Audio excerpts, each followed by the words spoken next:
Hey guys, so today I am back with another video related to structuralism. This is structuralism part 2. If you haven't watched the part 1, I would suggest you to go see the part 1 first so you can understand the theory.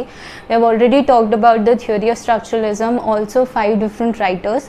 आज हम बात करेंगे और 2 writers की जो हैं Michael Bakhtin and Roland Barthes. Okay, so the first one that हम बात करेंगे जिनकी वो होंगे माइकल भक्तिन. जो इनकी बुक्स आपको याद रखनी है वो हैं, पहली है प्रॉब्लम्स ऑफ डोएट्स्कीज आर्ट. दूसरी जो आपको याद रखनी है वो है रिबेलिस एंड हिज वर्ल्ड.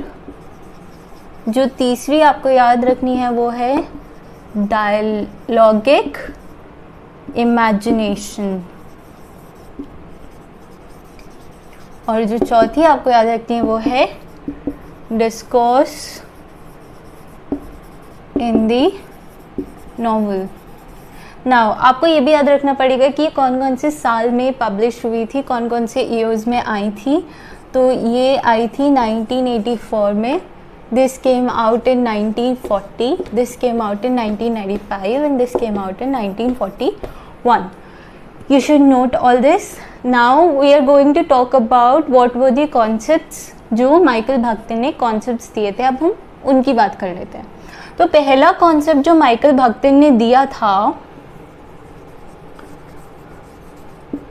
वो था डायलॉजिज्म का. नाउ दिस कॉन्सेप्ट, जो ये वाला कॉन्सेप्ट है, ये इन्होंने इस वाली बुक में दिया था, प्रॉब्लम्स ऑफ डोएट्स्कीज आर्ट. और इसमें इसका जो डायलॉजिज्म होता है इसका ऑपोजिट होता है मोनोलॉगिक. अब डायलॉजिज्म क्या होता है, मोनोलॉगिक क्या होता है, अब हम बात कर लेते हैं पहले इसकी. डायलॉजिज्म होता है जब वहाँ पे एक आर्ट में मल्टीपल आइडियाज होंगे, और मोनोलॉगिक होगा जहाँ पे सिर्फ एक ही आइडिया होगा. नाउ भक्तिन सेज कि जो प्रोज होते हैं उनमें हमें मल्टीपल आइडियाज़ देखने को मिलते हैं, लेकिन जो पोयम होती हैं वो उसमें हमें सिर्फ एक ही आइडिया देखने को मिलता है जो पोएट का होता है. लेकिन प्रोज में हम डिफरेंट कैरेक्टर्स के थ्रू डिफरेंट आइडियाज़ देखते हैं. वहाँ पे डिफरेंट प्लॉट स्ट्रक्चर्स होते हैं, डिफरेंट प्लॉट्स होंगे, सिनेरियोज होंगे जो आपको देखने को मिलेंगे. इसलिए प्रोज जो है वो डायलॉजिज्म का एग्जाम्पल होता है, और जो मोनोलॉगिक हैं वो होते हैं पोएम. जो भक्तिन है वो प्रेफर करते हैं डायलॉजिज्म को मोनोलॉग से. वो बोलते कि नहीं, डायलॉजिज्म बेटर होता है कंपैरेटिवली मोनोलॉगिक से, इसीलिए वो प्रोज को प्रेफर करते हैं पोएम से. यहाँ पे उन्होंने एग्जाम्पल भी दिया है फ्योडोर डोएट्स्की का.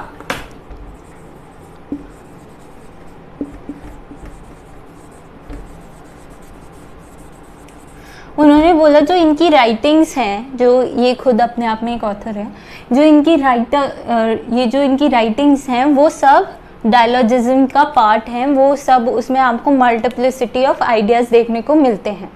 Now the next concept that we are going to talk about is polyphony. Give me a second.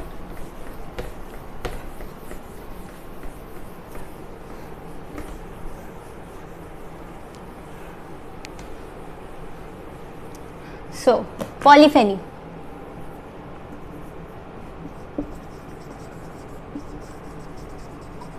पॉलीफेनी भी इन्होंने कौन सी ऐसे में आया था, ये भी इसी में आया था, प्रॉब्लम्स ऑफ डोएट्स्कीज आर्ट.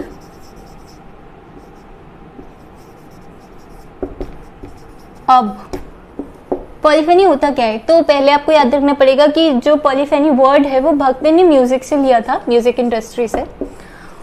तो पॉलीफेनी क्या होता है, पॉलीफेनी होता है जब हमें मल्टीपल वॉइसेस मिलती हैं. अब हमें मल्टीपल वॉइसेस कैसे मिलेंगी, अब ऐसा तो है नहीं आपको किसी टेक्स्ट में आवाज़ आती है, कोई बुक आपको बाहर निकल के नहीं बोलती है कि ये मेरी वॉइस है, ये मेरी वॉइस है। लेकिन जब आप डिफरेंट कैरेक्टर्स देखते हैं, डिफरेंट कैरेक्टर्स की डिफरेंट वॉइसेस होती हैं। अब यहाँ वॉइसेस का मतलब आवाज़ नहीं है, यहाँ वॉइसेस का मतलब परसेप्शन है। डिफरेंट कैरेक्टर्स का डिफरेंट परसेप्शन होगा, और वो परसेप्शन जो होता है वो, क्योंकि कैरेक्टर्स मल्टीपल होते हैं इसलिए मल्टीपल परसेप्शन होता है, और इसी को हम पॉलीफेनी बोलते हैं। अब यहाँ पॉली है तो ऑब्वियसली मतलब हो गया कि एक से ज़्यादा होगा, सबको पता है poly is more than one. So जब मल्टीपल वॉइसेस होंगी तो हम उसको बोलते हैं पॉलीफेनी। ये होता है डिफरेंट टेक्स्ट्स में।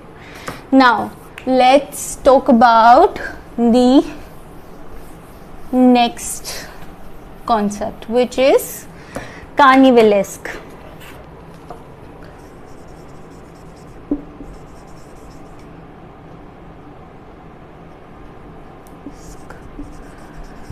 Carnivalesque. Now what is carnivalesque? Carnivalesque में आपको साफ सुनने में आ रहा है कि यहाँ पे कार्निवल है। कार्निवल सबको पता है क्या होता है। कार्निवल इज मेला, हम सब मेले में जाते हैं, तो जब मेले को हम इंग्लिश में कार्निवल बोलते हैं। तो कार्निवल में जब आप जाते हो किसी भी कार्निवल में, तो आप वहाँ पे देखते हो बहुत सारे लोग होते हैं, मल्टीपल पीपल जिनमें कोई भी डिस्क्रिमिनेशन नहीं होता। आप देखते हो बहुत सारे लोग हैं लेकिन आपस में वो सब मिलजुल के रह रहे हैं, कोई डिस्क्रिमिनेशन नहीं है, सबके सब एक दूसरे के साथ खेल रहे हैं, सब बच्चे खेल रहे हैं। तो वहाँ पे आपको क्या क्या देखने को मिलेगा? No discrimination. और क्या देखने को मिलेगा?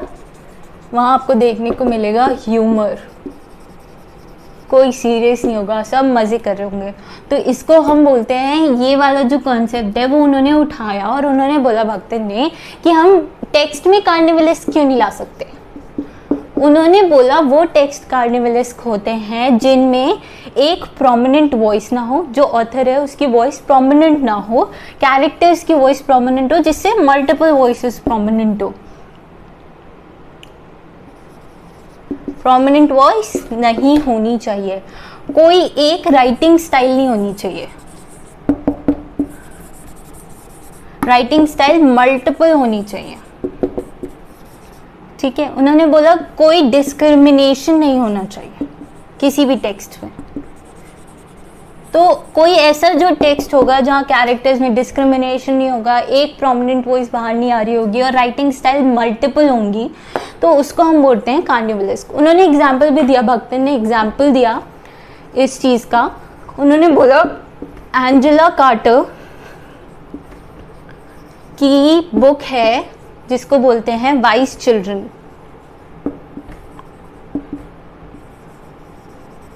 जो ये बुक है उन्होंने बोला कि ये एक्चुअली एक एग्जाम्पल है कार्निवलेस्क का।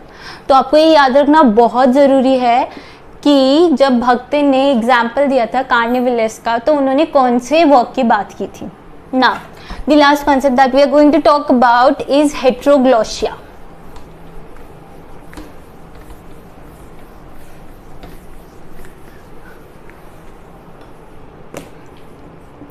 Heteroglossia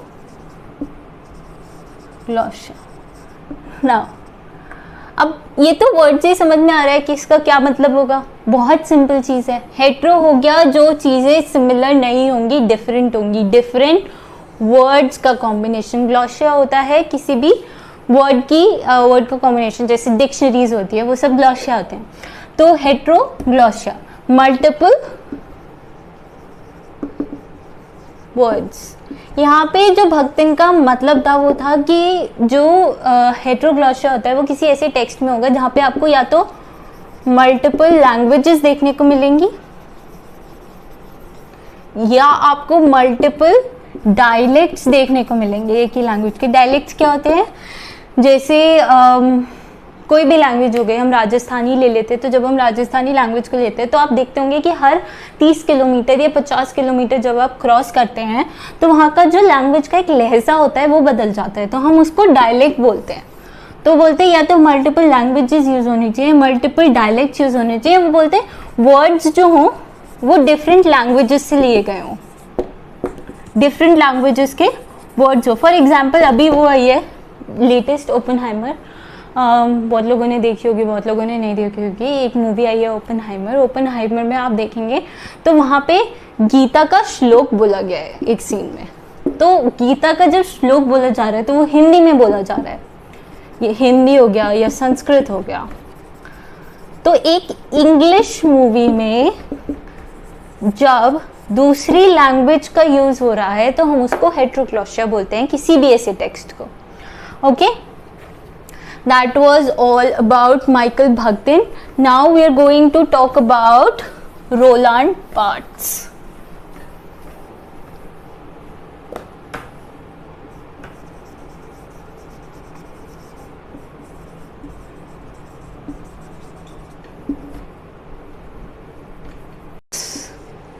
The first book that he gave was Mythologies.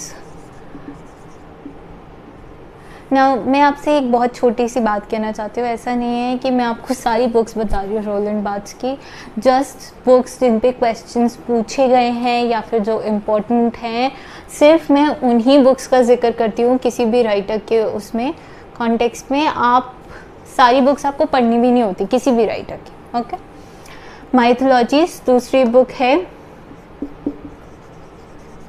From work to text तीसरी book, death of an author,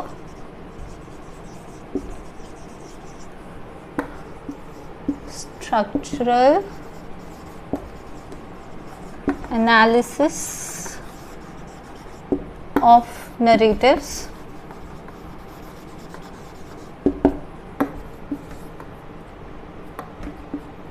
elements of semiology,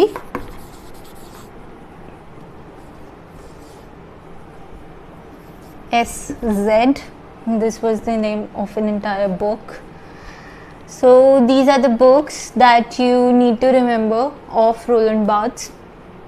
Now let's talk about the concepts. सबसे पहली बात जो आपको रोलैंड बार्थ्स के बारे में याद रखनी है, ही इज़ कंसिडर्ड कि ये ना जब स्ट्रक्चरलिज्म ख़त्म हो रहा था और पोस्ट स्ट्रक्चरलिज्म आ रहा था तब ये आए थे, तो जो इनके कॉन्सेप्ट्स हैं वो दोनों का मिक्सचर है। फॉर एग्जांपल जो इनका कॉन्सेप्ट है, एक मिनट इसे इरेज ही कर देती हूँ, ये आपने लिख ली होंगी। फॉर एग्जांपल जो इनका कॉन्सेप्ट है डेथ ऑफ एन ऑथर, ये थोड़ा पोस्ट स्ट्रक्चरलिस्ट थॉट का है रादर देन स्ट्रक्चरलिस्ट थॉट का। तो मैं आपको समझा देती हूँ डेथ ऑफ एन ऑथर होता क्या है। पहले आप मैं एक बहुत छोटी सी बात सुन लीजिए। हमने कल पढ़ा था सोशोर को, सबने पढ़ा था कल सोशोर। तो सोशोर क्या बोलते हैं कि अगर आपने साइन पढ़ लिया, आपने सिग्निफायर पढ़ लिया और सिग्निफाइड पढ़ लिया किसी भी टेक्स्ट का, तो आपको वो टेक्स्ट समझ में आ गया।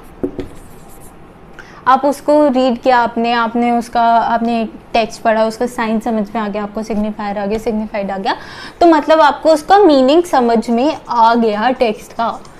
लेकिन जो रोलैंड बार्थ्स हैं ये इसके अगेंस्ट जाते हैं सोशोर के, और ये बोलते हैं कि जो भी हम रीड करते हैं वो सब एक मिसरीडिंग होती है।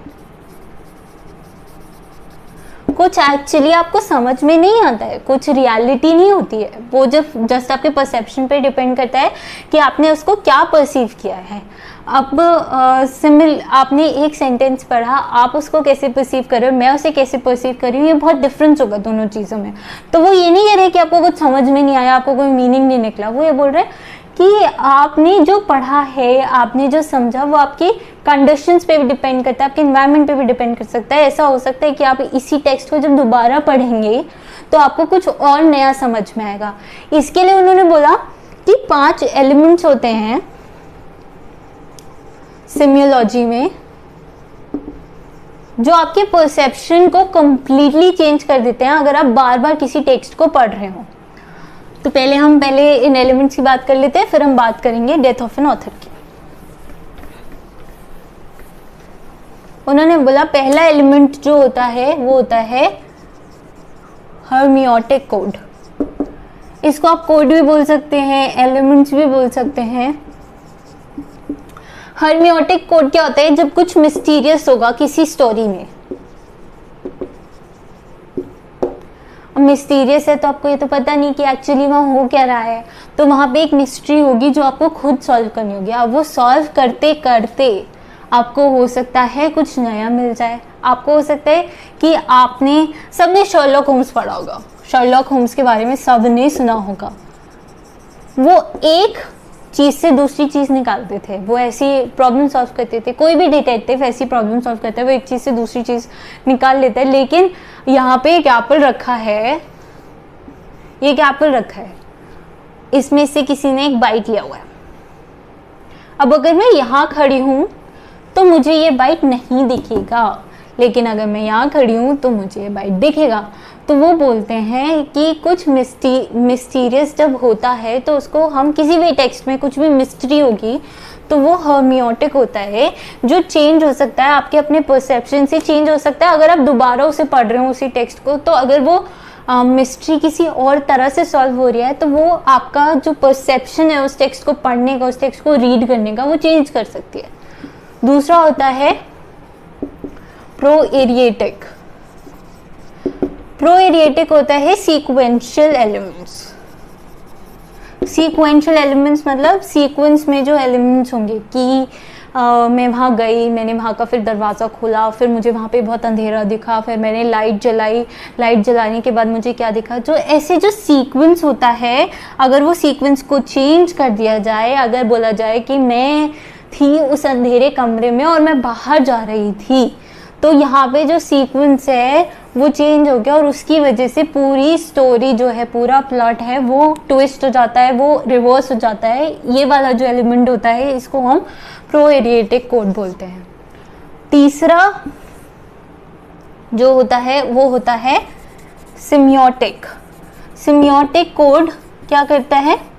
सिम्योटिक कोड बेसिकली जो टेक्स्ट के अलावा एलिमेंट्स होते हैं किसी भी चीज़ के, वो होते हैं। जैसे म्यूज़िक हो गया या लाइट हो गया, आप कोई ड्रामा देखने गए हैं तो वहाँ पे लाइट और म्यूज़िक के थ्रू भी बहुत ड्रामा क्रिएट किया जाता है। जैसे अगर कोई मिस्टीरियस ब्लड का सीन आ रहा होगा या फिर कोई मर्डर का सीन आ रहा होगा तो लाइट को ऐसे ब्लब किया जाएगा बार बार बार बार। बहुत जो म्यूज़िक है वो पीछे ऐसे चलेगा कि बहुत ही कुछ खतरनाक हो रहा है। तो ये वाले जो एलिमेंट्स होते हैं ये सब सिम्योटिक कोड के अंडर आते हैं। और बिकॉज अगर ऐसी ही कोई बहुत सीरियस सीन चल रहा है लेकिन उसके पीछे कोई बहुत फनी म्यूजिक चला दिया जाए तो जो उसका परसेप्शन होगा ना आपका देखने का, वो बदल जाएगा, आपको डर नहीं लगेगा, हंसी आएगी। तो इसको ये वाला जो होता है ये होता है सिम्योटिक कोड। चौथा होता है सिंबॉलिक।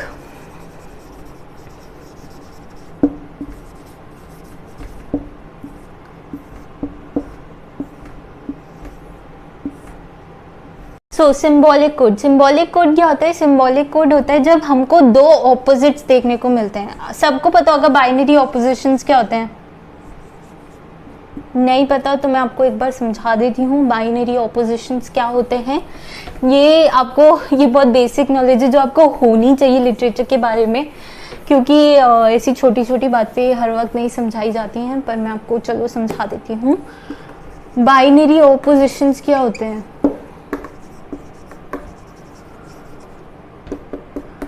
बाइनरी ऑपोजिशंस होते हैं एक दूसरे के ऑपोजिट्स जो हमको नेचर में देखने को मिलते हैं, जैसे day and night.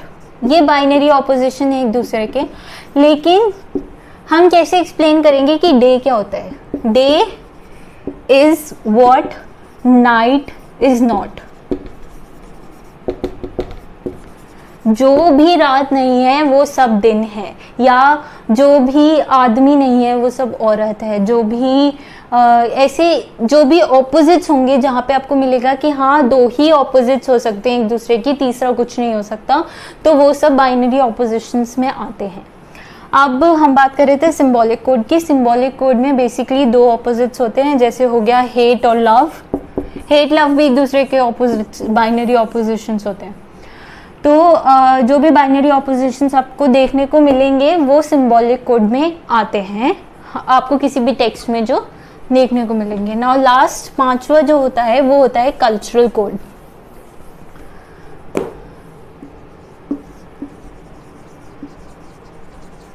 Cultural code क्या होता है? बेसिकली कल्चरल कोड जो भी लिटरेचर से फालतू नॉलेज होगी किसी भी टेक्स्ट में, एक्स्ट्रा लिटरेरी, वो सब कुछ कल्चरल कोड में आती है। जैसे कोई हिस्टोरिक नॉलेज है या कोई कल्चरल या सोशल किसी भी तरह की साइंटिफिक नॉलेज है, ये सारी जो नॉलेज किसी भी टेक्स्ट में आपको देखने को मिलेगी वो सब कल्चरल कोड में आती हैं। फॉर एग्जांपल अगर हम पार्टीशन से रिलेटेड कोई टेक्स्ट पढ़ रहे हैं तो आपको वहाँ पे पार्टीशन के बारे में बहुत कुछ देखने को मिलेगा।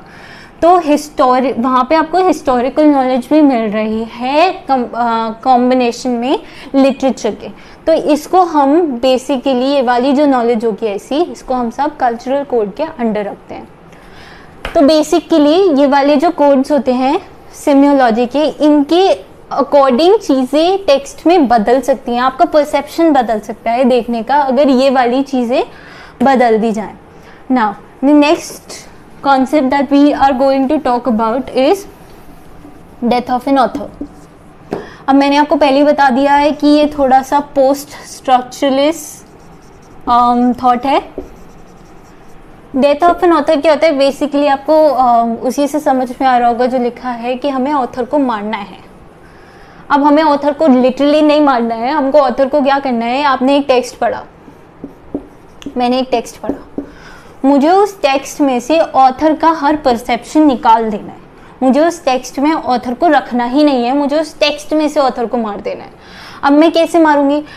हम क्या करते थे पहले, हमने जब भी क्लासिकल चीज़ें पढ़ते थे तो हम उसकी हिस्ट्री पढ़ते थे पहले कि वहाँ का जो परसेप्शन था, मतलब वहाँ जहाँ पे लिख रहा था, जैसे अगर कोई ऑथर है वो ब्रिटेन में लिख रहा था तो उस टाइम ब्रिटेन की हिस्ट्री क्या थी, वहाँ का कल्चरल कॉन्सेप्ट क्या था उस टाइम, वहाँ पे सोशल चीज़ें क्या क्या हो रही थी, इकोनॉमिकल हालत कैसी थी ब्रिटेन की, हम सब ये ध्यान रखते हैं जब हम किसी भी एक टेक्स्ट को पढ़ रहे होते हैं। लेकिन आपको क्या करना है, ये बोलते हैं बात कि नहीं, इन सारी चीज़ों को हटा दो, सारी चीज़ों को भूल जाओ। ये बायोग्राफी ऑथर की, ऑथर के कहाँ पे लिख रहा था, उसकी हिस्ट्री कैसी थी, इन सब चीज़ों को भूल जाओ, सिर्फ और सिर्फ टेक्स्ट पे ध्यान दो। ठीक है। अब ये क्यों पोस्ट स्ट्रक्चरलिस्ट थॉट है? बिकॉज जब हम स्ट्रक्चरलिस्ट कॉन्सेप्ट में पढ़ते हैं तो हम बोलते हैं कि हर चीज़ को ना स्ट्रक्चर में रह के पढ़ो, टेक्स्ट को आप उस स्ट्रक्चर में, जो पूरा सोसाइटी का स्ट्रक्चर है उसमें पढ़ो। लेकिन ये बोलते हैं नहीं, स्ट्रक्चर को छोड़ दो, सिर्फ और सिर्फ टेक्स्ट पे ध्यान दो। ये होता है death of an author. Now the last concept that we are going to talk about is readerly and writerly text. ये चीज़ें दोनों एक दूसरे से बहुत कनेक्टेड हैं, तो आपको जल्दी से समझ में आ जाएगा। रीडरली टेक्स्ट क्या होते हैं? बेसिकली आपको समझ में आ रहा होगा, यहाँ रीडर है और यहाँ राइटर है। एक टेक्स्ट है, कोई भी क्लासिकल टेक्स्ट जो होता है वो सब रीडरली टाइप के टेक्स्ट होता है। अब रीडरली क्या होता है? यहाँ पे बोला जा रहा है कि जो परसेप्शन है ना वो सिर्फ ऑथर का मैटर करता है। जो परसेप्शन है वो ऑथर का मैटर करता है, ये मैटर नहीं करता कि जो वहाँ का रीडर है वो क्या कर रहा है और क्या नहीं कर रहा। तो जो नॉलेज ऑथर आपको देगा, आपको वो लेनी है, कंज्यूम करनी है एज अ पैसिव कंज्यूमर।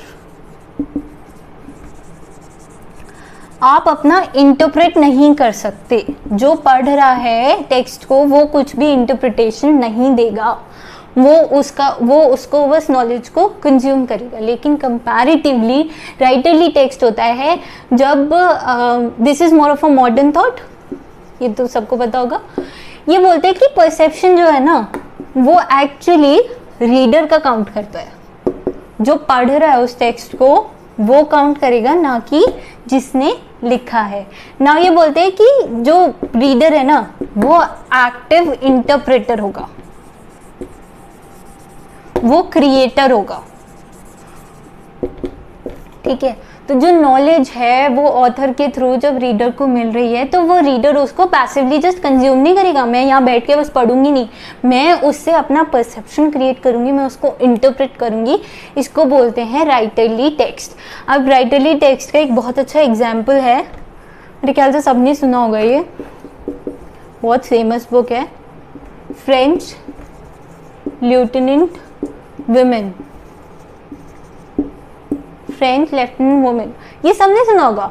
तो ये वाला जो टेक्स्ट है ये बेसिकली आपको अलाउ करता है 4-5 एंडिंग्स आपके परसेप्शन के अकॉर्डिंग। आपने क्या परसीव किया है उसके अकॉर्डिंग आपका जो एंडिंग है वो चेंज हो सकती है, जो एक्चुअली रीडरली टेक्स्ट में पॉसिबल नहीं है। So basically this was about Roland Barthes. मैं आपको थोड़े से this was about Roland Barthes. आप 2-4 में आपको जो इनकी सेइंग्स है वो लिखवा देती हूँ ताकि आपको थोड़ा सा इजी हो जाएगा। ये पूछ ही जा चुके हैं। A writer is nothing as he borrows everything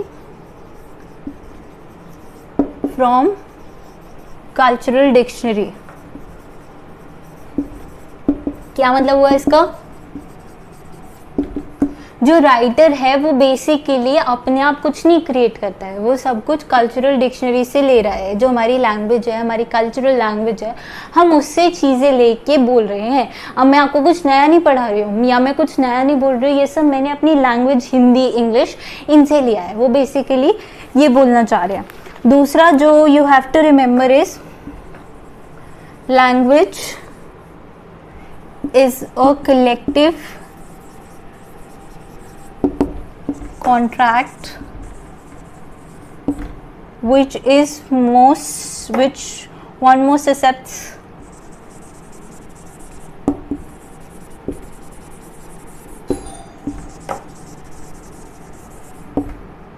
in its entirety if one wishes to communicate।